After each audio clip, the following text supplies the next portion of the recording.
وقال النبي صلى الله عليه وسلم المسلم من سلم المسلمون من لسانه ويده. وقال الله تبارك وتعالى في شان حبيبه مخبرا وآمرا إن الله وملائكته يصلون على النبي يا أيها الذين آمنوا صلوا عليه وسلموا تسلیما. بآواز بلند محبت کے ساتھ درود و سلام کا نذرانہ پیش کیجیے. الصلاۃ والسلام علیک یا سیدی یا رسول اللہ وعلی آلک واصحابک یا سیدی یا نبی اللہ. الصلاۃ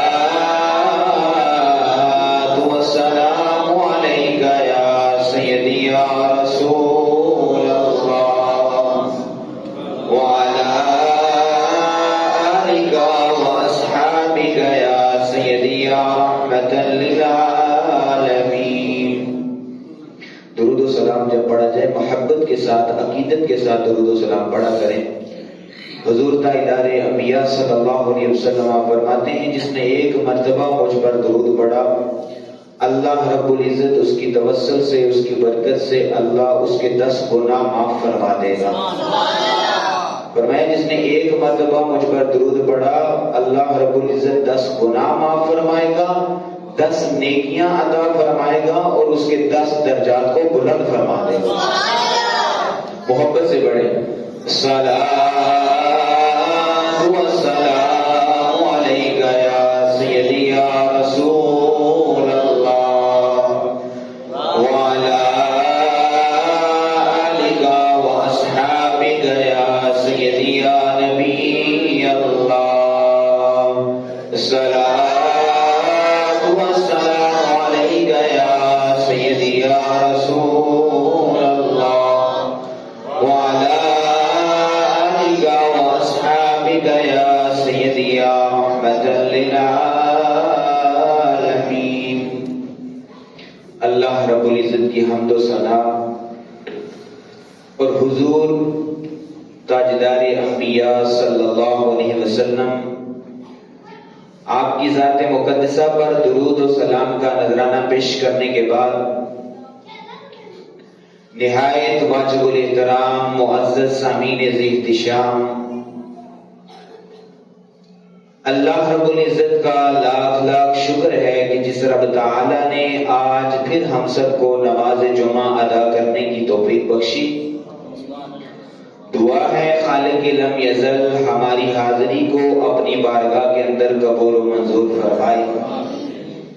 میری زبان پر کلمات حق جاری فرمائے اور مجھ سمیت آپ سب کو اس پر عمل کرنے دوسروں تک پہنچانے کی توفیق عطا فرمائے. معزز سامعین،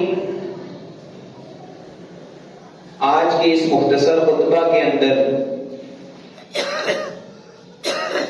ایک معاشرے کا زوال کس وجہ سے ہو رہا ہے، معاشرے کے اندر ایسا ظلم و جبر کس وجہ سے ہو رہا ہے، معاشرے کے اندر یہ ناانصافی کس وجہ سے ہو رہی ہے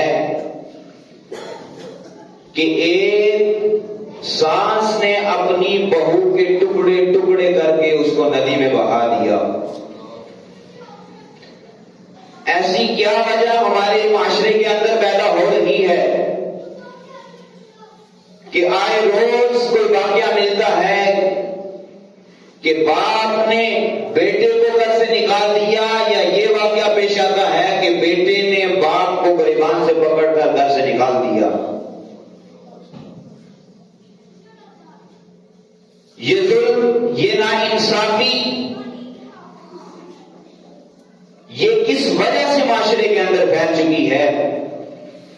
تو جواب ایک ہی ہمیں ملتا ہے کہ انسان جتنا جتنا دین سے دور ہو رہا ہے، جتنا جتنا قرآن مجید فرقان حمید سے دور ہو رہا ہے، حضور صلی اللہ علیہ وسلم کی تعلیمات سے دور ہو رہا ہے، اسلام کو ناپسند کر رہا ہے، جتنا جتنا یہ معاشرے کے اندر پھیل رہا ہے، اس وقت سے یہ ناانصافیاں، یہ قتل و غارت شروع ہو چکا ہے۔ اور ابھی جو واقعہ میں نے آپ کے سامنے بیان کیا چند روز پہلے کا، دسکا کے اندر یہ واقعہ پیش آیا، اور واقعہ پہلے تو میں نے پڑھا، میں نے سنا کہ ویسے ہی ظاہری بات ہے وہ فیک نیوز ہو سکتی ہے، اللہ اکبر، لیکن جن لوگوں نے اس عورت کو قتل کیا، ان کو پکڑا گیا، انہوں نے خود اعتراف کیا، تو اس کے بعد میں نے سوچا کہ اس کو ممبر پر بھی بیان کر دیا جائے، آپ لوگوں کو بھی سامنے رکھا جائے کہ ہمارے معاشرے کے اندر کیا ہو رہا ہے۔ واقعہ کچھ اس طرح ہوا ہے کہ دسکا کے اندر ساس نے اپنی بہو کو، یہ بہت سوشل میڈیا جو لوگ یوز کرتے ہیں ان کو تو پتا ہوگا، اپنی بہو کو، اور وہ 8 ماہ کی حاملہ بھی تھی، پیٹ کے اندر بچہ بھی تھا، اپنی بہنوں کے ساتھ، اپنی بیٹیوں کے ساتھ، اس ساس نے اپنی بیٹیوں کے ساتھ مل کر اس عورت کے ٹکڑے ٹکڑے کر دیے، اس کی گردن پر چھری چلا دی، اس کے پیٹ کے اندر جو بچہ تھا اس کو بھی نکالا اور وہ بھی مر گیا، اور پھر ظلم کی اتنی انتہا کہ اس عورت کے جس کو مارا اس کے چہرے کو جلا کر کہیں الگ پھینکا، اس کے بازوں کو، اس کی ٹانگوں کو، اس کی رانوں کو، اس کے پیٹ کو الگ الگ ٹکڑے کر کے، نعوذ باللہ، اللہ ہمیں معاف فرمائے، اس کو الگ الگ ٹکڑے کر کے اس کو ندی میں جا کر بہا دیا۔ اسلام ایک مسلمان کی جان کی حرمت کی تعلیم دیتا ہے، ایک مسلمان کی جان کی حفاظت کی تعلیم دیتا ہے، لیکن آج کیا وجہ ہے کہ گھر کے اندر اتنا اچھا رشتہ، اتنا خوبصورت رشتہ ساس اور بہو کا، ماں اور بیٹی کا ہوتا ہے، اور وہیں ماں اور بیٹی مل کر ایک ساس کا اتنا حشر کر رہی ہیں کہ اس کے ٹکڑے ٹکڑے کر دیے۔ جب یہ واقعہ سنیں تو انسان کے پاؤں تلے سے زمین نکل جاتی ہے کہ یہ بھی ہو سکتا ہے۔ وجہ کیا ہے کہ آج ہم نے دنیا کو، دنیا داری کو اپنے اوپر مسلط کر دیا ہے، ہم دنیاوی لالچ کی خاطر، دنیاوی فائدے کی خاطر کچھ بھی کرنے کے لیے تیار ہو جاتے ہیں۔ اس دنیا داری کی خاطر اگر ہمیں اپنے باپ کو مارنا پڑ جائے تو بیٹا یہ نہیں دیکھتا میرا باپ ہے، اس کو بھی مارنے کے لیے تیار ہو جاتا ہے۔ بھائی بھائی کا گلا دبانے کے لیے اس دنیا داری کی خاطر تیار ہو جاتا ہے اور اسے مار دیتا ہے۔ حالانکہ قرآن اور احادیث ہمیں ایک جان کی حرمت کا درس دیتے ہیں، ایک مسلمان کی عزت کا درس دیتے ہیں، ایک مسلمان کی عصمت دری کرنے کا درس دیتے ہیں، ایک مسلمان کے خون کی حفاظت کا درس دیتے ہیں، ایک مسلمان کے مال کی حفاظت کا درس دیتے ہیں، لیکن ہم اس کے خون کو بھی حلال کر دیتے ہیں، اس کے مال کو بھی ناجائز مال لے کر اس کو بھی اپنے لیے حلال سمجھ بیٹھتے ہیں، اور اس کو اس دنیا سے ختم کر کے ہم اپنے اوپر بڑا فخر سمجھتے ہیں۔ اور آج تک زیادہ طبقہ وہ اس میں ملوث ہے جو مال والا ہے، مال اور دولت والا ہے، وہ آج اس معاشرے کے اوپر حکمرانی کر رہا ہے اور فرعون بن چکا ہے۔ جس کو ذرا سا اقتدار مل جاتا ہے وہ یہ نہیں دیکھتا کہ میں اس مسلمان اپنے بھائی کو اس مصیبت سے دور کر دوں، بلکہ وہ اس ذہن میں، اس کا ذہن یہ ہوتا ہے کہ کس طرح اس کو اس میں پھنسایا جائے، اس سے پیسے نکلوائے جائیں اور وہ پیسے میں کھاؤں اور اپنے بچوں کو بھی کھلاؤں، حالانکہ وہ حرام مال کھا رہا ہوتا ہے۔ اور جب انسان کے جسم کے اندر حرام مال ایک نامسلمان کا حلال مال اپنے لیے وہ ناجائز طور پر اس سے حاصل کرتا جسم کو جو طاقت ملتی ہے وہ حرام مال سے ملتی ہے. پھر وہ جو نماز پڑھتا ہے وہ جو طاقت ملی ہوئی ہے وہ حرام مال سے ملی ہوئی ہے. تو نتیجہ کیا؟ وہ نماز بھی اس کی رائے کہاں چلے گی. وہ صدقات و خیرات کرتا ہے، جسم کو جو طاقت ملی ہوئی ہے حرام مال سے ملی ہوئی ہے، تو وہ اس کا صدقات و خیرات اور زکات دینا بھی چلا گیا. آج ہم 2000 5000 6000 کی خاطر ایک مسلمان کو تکلیف جو اسے پہنچتی اسے دور کرنے کے بجائے اسے پھنسا کر اس سے پیسے نکلوا کر وہ حرام مال کھا کر ہم اپنے آپ پر فخر محسوس کرتے ہیں. جی ہماری بات چلتی ہے. ایک مسلمان کے مال کی حرمت کا درس دیا گیا، ایک مسلمان کی جان کی حرمت کا ہمیں درس دیا گیا، اور آج یہ سب کام ہم کر کے غنڈہ گردی کر کے تھوڑا سا معاملہ ہوتا ہے گھر سے بندوقیں نکالنا کر لے آتے ہیں. تھوڑا سا کسی سے لڑائی جھگڑا کیا ہو جاتا ہے، بجائے اس کے کہ ہم اس معاملے کو حل کرنے کی کوشش کریں ہم بدماشی پر اتر کر اپنے آپ پر فخر محسوس کرتے ہیں. اپنے آپ کو غصے میں دلا کر وہ جو شیطان کی طرف سے ہوتا ہے اور اس پر حکم ہے کہ جو غصے کے وقت اپنے اوپر سب سے پہلے قابو پا لیتا ہے اس سے بڑا بہادر کوئی نہیں، اور ہم غصے میں آ کر اپنے ہر عزیز رشتے کو قتل کر کے اس کو اس دنیا سے جدا کر کے اپنے آپ پر فخر محسوس کرتے ہیں کہ ہم سے بڑا بہادر کوئی نہیں ہے. یہ سب سے بڑی جاہلیت ہے. اگر ہم اپنے عہدے کو لحاظ نہ رکھیں اور ایک مسلمان کے حلال مال کو کھا کر وہ اپنے لیے حرام مال حاصل کر رہے ہیں تو یہ ہماری عقل مندی نہیں ہے. ہم سے بڑا جاہل کوئی نہیں ہے اور اس سے بڑی جہالت کوئی نہیں ہے. اگر ہمیں کچھ حاصل ہوا ہے، اللہ نے طاقت دی ہے اور اس کے بلبوتے پر ہم کسی مظلوم پر ظلم کر رہے ہیں، اس کے ساتھ ناانصافی کر رہے ہیں، تو یہ ہماری بہادری نہیں ہے بلکہ یہ جہالت کی انتہا ہے. اس سے بڑا جاہل انسان کوئی نہیں ہو سکتا.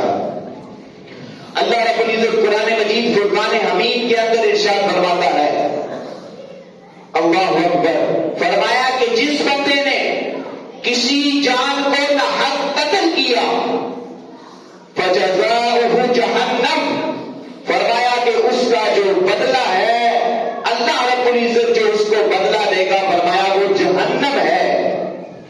خالدن فیہا، فرمایا ہمیشہ اس کے اندر رہے گا. اور آج ہم کسی مسلمان بھائی کو مار کر اس پر فخر محسوس کر رہے ہوتے ہیں. فرمایا جس نے ناحق کسی کو قتل کیا اس کا ٹھکانہ جہنم ہے. اور آج یہ جو دستہ کے اندر واقعہ ہوا، ساس نے اپنی بہو کے گلے پر چھری پھیر کر اس کو ذبح کر دیا، یہ ناحق قتل کیا، یہ ناحق قتل ہے. اسی طرح معاشرے کے اندر کتنی ہی ایسی آپ کو صورتیں مل جائیں گی کہ جہاں پر ناحق قتل کیا جاتا ہے اور جو قتل کرنے والا ہوتا ہے وہ طاقت والا ہوتا ہے اور وہ یہاں سے عدالتوں سے بھی بری ہو جاتا ہے، ہر طرح کے جرم سے بھی بری ہو جاتا ہے، اور دوسری طرف جس پر ظلم ہوا ہوتا ہے اس کو ڈاکہ جیل میں ڈال دیا جاتا ہے. یہ ہمارے ملک کا المیہ ہے. وجہ کیا ہے؟ شریعت سے دوری ہے، قرآن مجید سے دوری ہے. اللہ کے پیارے حبیب صلی اللہ علیہ وسلم کا فرمان ذیشان سنیے. اللہ کے پیارے حبیب صلی اللہ علیہ وسلم ارشاد فرماتے ہیں کہ کل بروز حشر جب تمام لوگ جمع ہوں گے تو فرمایا سب سے پہلے جس کے بارے میں انسانوں کے درمیان فیصلہ کیا جائے گا، لوگ جمع ہوں گے، آپ ایک دوسرے کو دیکھ رہے ہوں گے، ہر بندہ دوسرے کو دیکھ رہا ہوگا، پہچان رہا ہوگا، تو فرمایا سب سے پہلے جس کے بارے میں انسان کے درمیان وہاں فیصلہ کیا جائے گا، فرمایا اول ما یقضی بین الناس یوم القیامہ فی الدماء، فرمایا وہ خون کے بارے میں فیصلہ کیا جائے گا. اگر کسی نے کسی کو ناحق قتل کیا ہے تو کل بروز محشر وہاں پر مجمع لگا ہوگا، وہاں پر رب وہاں پر فیصلہ فرمانے والا ہوگا اور وہاں پر کوئی ناانصافی نہیں ہوگی. اگر کسی نے کسی کو ناحق قتل کیا ہوگا تو وہاں پر اس کا فیصلہ کر دیا جائے گا. اگر ناحق قتل کیا ہوا ہوگا تو پھر اس بندے کو اٹھا کر اس کی جگہ جہنم میں ڈال دیا جائے گا کہ تو نے ناحق قتل کیا ہے، کیونکہ قرآن مجید کی آیت آ گئی خالدن فی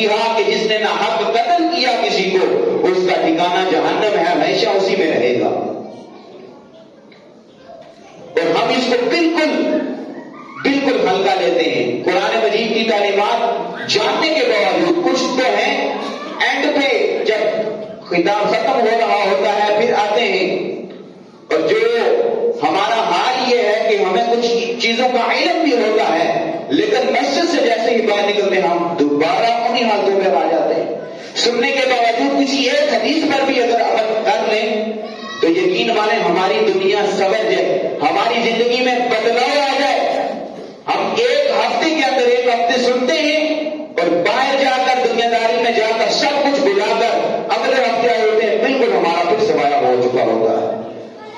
عمل کرنے کی کوشش کریں، علم وہی ہے جو آپ نے حاصل کیا اور اس پر عمل کیا وہی آپ کو فائدہ پہنچانے والا ہے۔ سرکار فرماتے ہیں کل بروز حشر قیامت والے دن خون کے بارے میں سب سے پہلے فیصلہ ہوگا، اور یہ حدیث آپ نے سنی ہوگی کہ قیامت والے دن سب سے پہلے نماز کے پیر پہ فیصلہ ہوگا، تو یہ کوئی حدیثیں آپس میں متعارض نہیں ہے، بلکہ جو نماز ہے وہ حقوق اللہ ہے، اللہ کے حقوق میں سب سے پہلے جو سوال کیا جائے گا وہ نماز کے بارے میں ہوگا، اور جو مخلوق کے بارے میں مخلوق کے حقوق میں جو سب سے پہلے انسان سے سوال کیا جائے گا وہ ناحق اگر کسی کا قتل کیا ہے تو اس کے بارے میں سوال ہوگا کہ اس کو ناحق قتل کیوں کیا تھا۔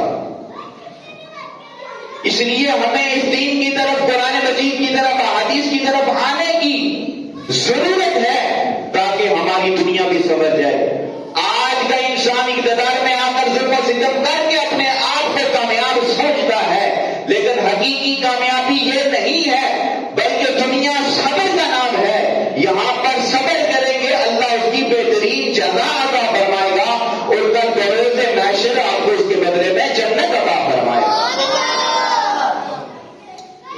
اللہ کے پیارے حبیب صلی اللہ علیہ وسلم کا فرمان ذیشان سنیے، فرمایا قال رسول اللہ صلی اللہ علیہ وسلم من لقی اللہ لا یشرک بہ شیئا، کہ کل بروز محشر جو اللہ رب العزت سے اس حال میں ملاقات کرے، لا یشرک بہ شیئا، کہ کسی شے کو اللہ رب العزت کے ساتھ اس نے کسی کو شریک نہیں ٹھہرایا ہوگا، یعنی کہ اس نے کسی کو شرک نہیں کیا ہوگا، کسی کی معبود حقیقی سمجھ کر عبادت نہیں کی ہوگی، معبود حقیقی صرف رب کو جانا ہوگا، شرک نہیں کیا ہوگا۔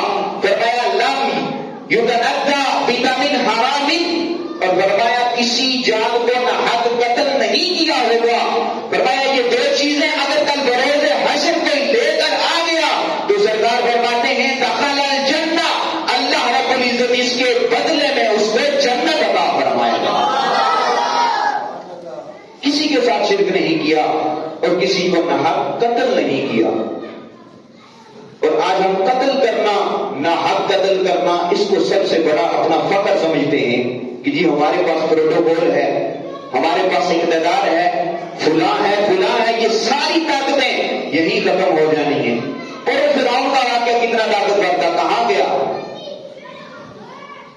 یہ طاقتیں ساری دنیاوی یہاں رہ جانی ہے، حقیقی جو طاقت ہے وہ اللہ رب العزت کے ہاں ہے، وہی طاقتور ہے۔ ڈرو اس دن سے جب بروز محشر وہاں پر تمام لوگوں کا مجمع لگا ہوگا اور وہاں پر کسی کے ساتھ ناانصافی نہیں کی جائے گی، بلکہ ہر شخص کو اس کا انصاف دیا جائے گا اور اس کے اعمال کے بارے میں اس سے سوال کیا جائے گا کہ یہ زندگی کہاں گزاری، یہ تمہیں جو زندگی دی تھی کہاں گزاری، کن اعمال میں گزاری، کیا اللہ رب العزت کی اطاعت میں گزاری یا صرف یہ دنیا داری، دنیا کے لوگوں کو خوش کرنے کے لیے تم نے گزاری ہے، یا جو لوگوں پر ظلم و ستم کرتے ہوئے تم نے زندگی گزار دی، پڑوسیوں پر ظلم و ستم کرتے ہوئے گزار دی۔ اسی طرح جو گھر کے اندر خواتین ہیں، ایک ساس، اس کے اوپر بڑی ذمہ داریاں ہوتی ہیں کہ اس کے گھر میں جو کسی کی بیٹی وہ لے کر آئی ہے، اپنے بیٹے کے لیے اس کے ساتھ وہ ویسا ہی سلوک کرے جیسا وہ چاہتی ہے کہ اپنی بیٹی کے ساتھ کیا جائے۔ ابھی اس کے بارے میں بھی مزید میں آپ سے قرآن اور حدیث سے اس کے بعد اس پر انشاءاللہ بات کروں گا۔ سب سے پہلے یہ دیکھ لیں کہ جو بندہ ظلم کر رہا ہوتا ہے، ناحق قتل کر رہا ہوتا ہے، سرکار فرماتے ہیں کہ یقول یجیع القاتل والمقتول یوم القیامہ، قاتل اور مقتول دونوں کل بروز حشر اللہ رب العزت کی بارگاہ میں حاضر ہوں گے۔ جو قتل کرنے والا ہے اور جس کو قتل کیا گیا ہے، آج تو ہم یہ سمجھتے ہیں ٹکڑے ٹکڑے کر کے ہم نے اسے ندی میں بہا دیا، تو ہم نے یہ سمجھ لیا کہ کیا کل ہماری ملاقات ہی نہیں ہوگی، جان بچانی نہیں، کچھ نہیں ہوگا، لیکن ایسا نہیں ہو سکتا۔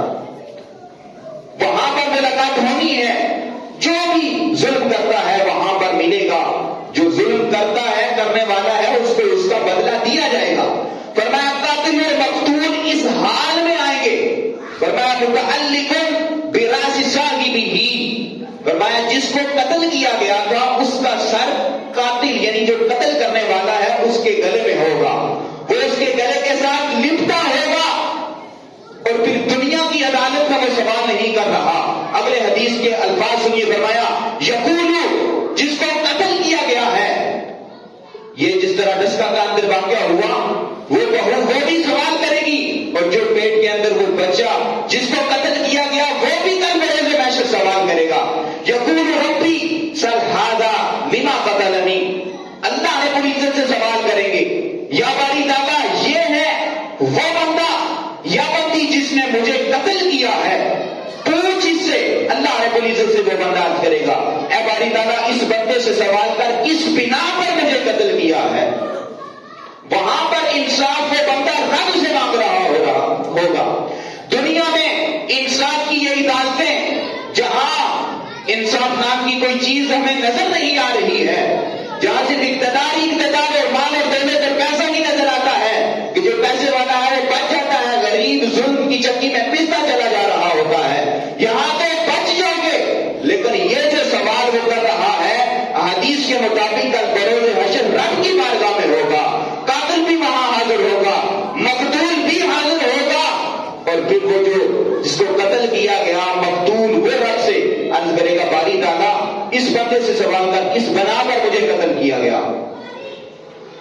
ہم نے یہ پڑھا، قرآن مجید بھی اس کا شاہد ہے کہ کل بروز حشر وہ جو کافر کی بیٹیاں، جب اسلام ابھی نہیں آیا تھا، دیکھیں وہ کافر کیا کرتے تھے، کافر اپنی بیٹی کو زندہ درگور کر دیتے تھے، تو یہ بیٹی بھی کل قیامت والے دن سوال کرے گی بِأَيِّ ذَنبٍ قُتِلَتْ، کہ مجھے کس گناہ کی بنیاد پر قتل کیا گیا، کس گناہ کی بنیاد پر، میں نے کون سا جرم کیا تھا، بِأَيِّ ذَنبٍ قُتِلَتْ، کس گناہ کی بنیاد پر مجھے قتل کیا گیا۔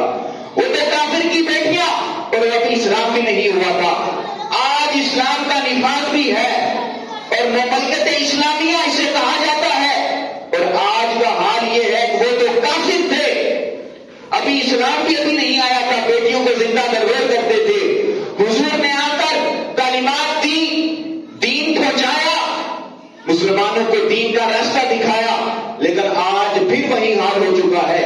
آج ہم اتنا دین سے دور ہو چکے ہیں، ایک بچہ پیدا ہو کر اسے زندہ درگور کرنا وہ کافروں کا عمل تھا، اور آج ہمارا عمل یہ جو ڈسکا کے اندر ہوا، زندہ عورت کے گلے کو کاٹ کر اس کے پیٹ سے بچے کو نکال کر اسے بھی مار دیا۔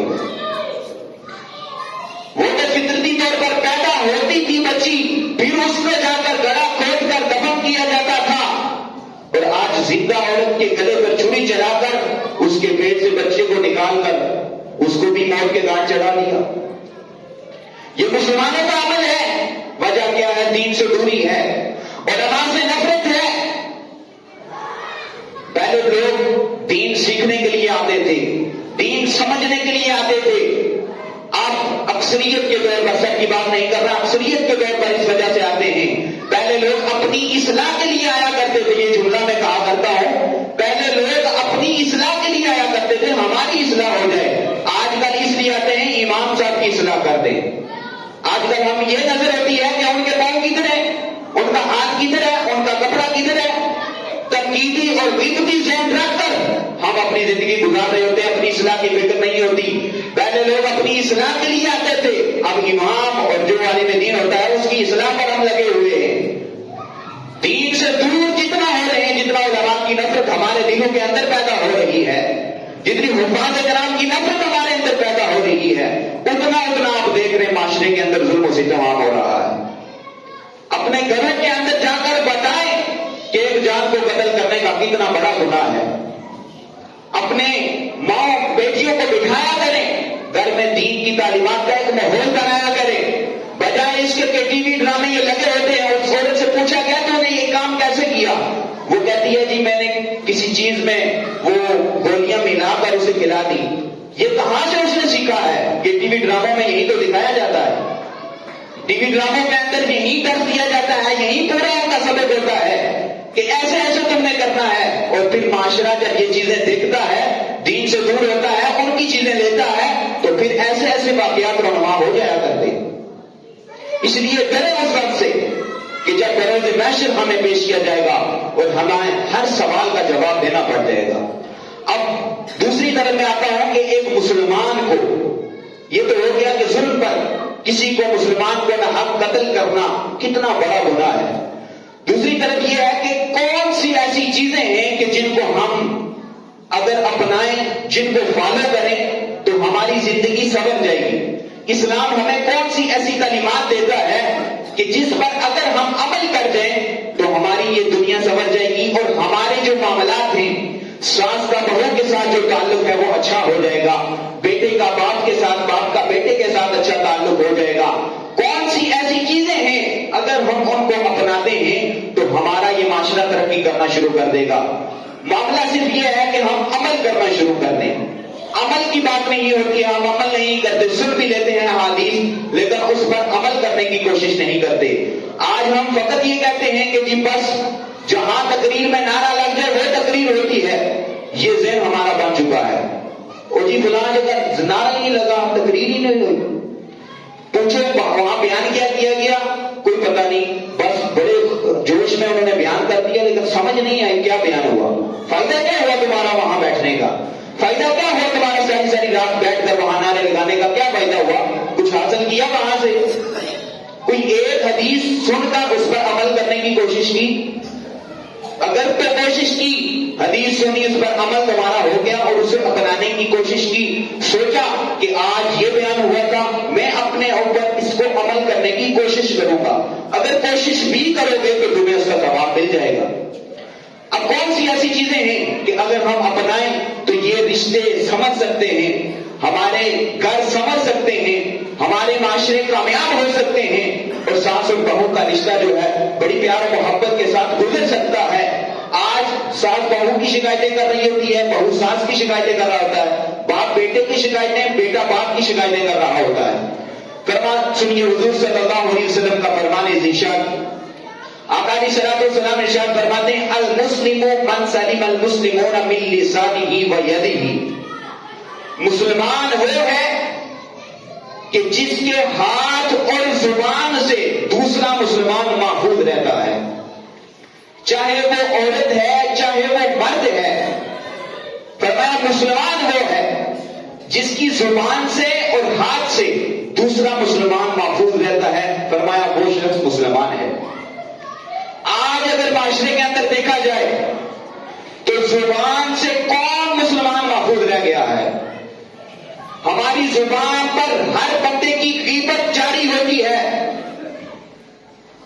ہر بندہ دوسرے بندے کی غیبت پر تلا ہوتا ہے. اور غیبت کیا ہے؟ ایک بندہ چوری کرنے والا ہے، چوری کرتا ہے اور اس کے گناہ کو دوسرے بھائی کے سامنے بیان کرنا کہ فلاں چوری کرتا ہے، یہ غیبت ہے. اس کے اندر وہ گناہ پایا جا رہا ہے اور اس کو بیان کرنا یہ غیبت ہے. حدیث کے اندر یہ فرمایا گیا اگر تم برائی دیکھو اسے ہاتھ سے روکو، زبان سے روکو. زبان سے نہیں روک سکتے، دل میں اسے برا محسوس کرو. یہ چیزیں ہمیں عمل کرنے کا درد دیا گیا. یہ نہیں کہ کوئی برائی دیکھو بجائے اس کے کہ اسے بتاؤ بھائی تم یہ کام غلط کر رہے ہو، جا کر دوسرے چوک میں کھڑا ہو کر لوگوں کو جمع کر کے اسے بتاؤ کہ یہ وہ بندہ برائی کر رہا ہے، یہ کر رہا ہے، وہ کر رہا ہے. یہ ہوتی ہے غیبت. یہ کون سا مسلمان آج مجھے بتائیں الا ماشاء اللہ ہیں جنہیں خدا کا خوف ہے، جو سمجھتے ہیں دین کو سمجھتے ہیں، وہ اس سے بچے ہوئے ہیں. لیکن آج کل ہر بندہ اس کی زبان پر دوسرے مسلمان بھائی کے لیے غیبتیں جاری ہیں. لیکن سرکار فرماتے ہیں، حضور نے فرمایا مسلمان وہ ہے جس کی زبان سے دوسرا مسلمان محفوظ رہتا ہے. آج دیکھیں اپنے قربان کے اندر جا کے کہ ہماری زبان سے کوئی دوسرا مسلمان، کون سا مسلمان محفوظ رہ گیا ہے. اسی قاعدے کو اپنائیے. اسی طرح گھر کے اندر اپنے اندر دیکھیے کہ کیا آپ کے سامنے کوئی کسی کے عیب بیان کر رہا ہے؟ ساس اور بہو دیکھیں آپس میں کیا ان کا جھگڑا ہے. اگر ساس اپنے جو بیٹا ہے اس کو بتاتی ہے کہ بہو یہ کر رہی ہے، تو یہ نہیں کہ بیٹا جا کر اس کو مارنا شروع کر دے، بلکہ جا کر اس کو سمجھائے، اس کو اس معاملے کو ذہن میں رکھے اور حدیث کی روشنی میں، قرآن کی روشنی میں، شریعت کی روشنی میں کچھ نہ کچھ بتائے، وہ سمجھ جائے گی. بجائے اس کے تو اسے مارنا شروع کر دے غصے میں آ کر.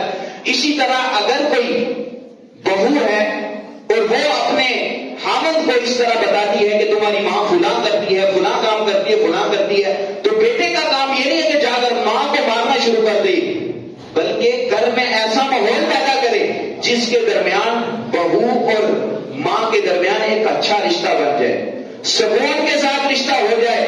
یہ نہ ہو کہ پھر جس طرح ڈسکا کے اندر واقعہ پیش ہوا اس طرح کے ہزاروں ایسے واقعات پیش آتے ہوں گے، ہمیں تو ان کی خبر بھی نہیں ہوتی ہے.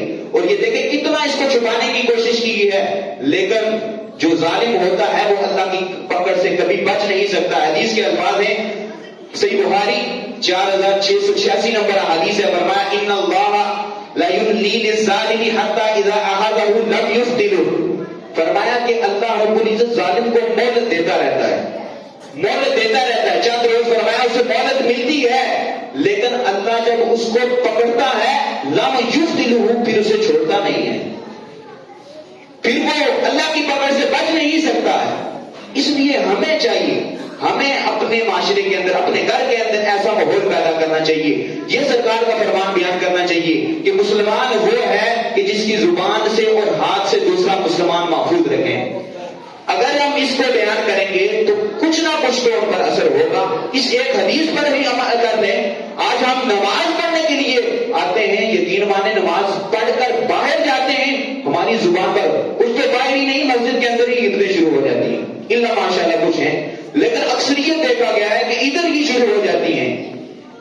یہ فرمایا کہ مسلمان وہ ہے جس کی زبان سے اور ہاتھ سے دوسرا مسلمان محفوظ ہو جائے. اس کا موضوع بہت طویل ہے، اگلی حدیث سنیے. فرمایا لا یؤمن احدکم حتی یحب لاخیہ ما یحب لنفسہ.